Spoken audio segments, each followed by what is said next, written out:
Petra, kako ste zadovoljni z odzivom današnje akcije? Ja, meni se zdi super. V bistvu ta akcija dokazuje, da dejansko je veliko ljudi, ki jim izmenjave oblek oziroma nošenje že rabljenih oblek ne predstavljajo tabuja. In dejansko ne pomeni, da če nosiš stare obleke, da si revaš, ampak da želiš biti lep, ampak hkrati ne škoditi okolju. Je to neke vrste konkurenca trgovinam in njihovim verigam? Dejansko najbrž je konkurenca takemu nebrzdanemu potrošništvu.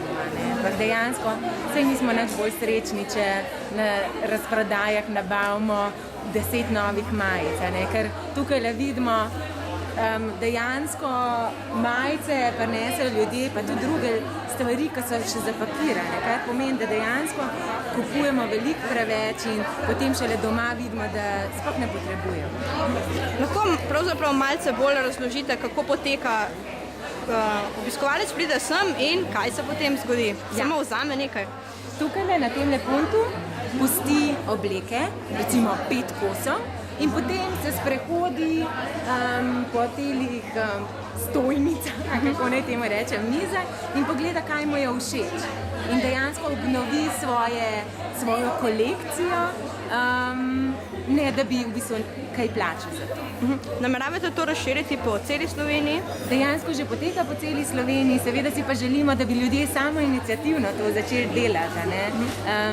Namreč to delamo predvsem zato, ker je sama proizvodnja, recimo bombaža in nasploh tekstilna industrija zelo negativno vpliva na okolje. Lahko povem recimo, da za eno majico iz bombaža porabijo 2700 litrov vode.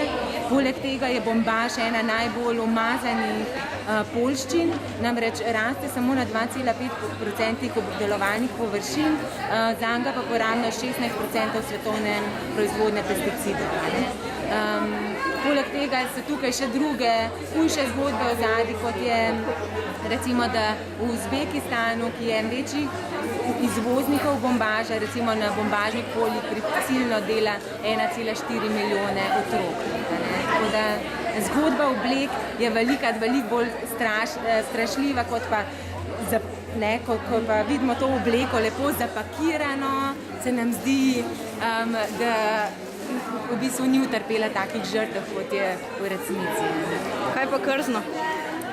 To sploh ne bi izgubljala besed.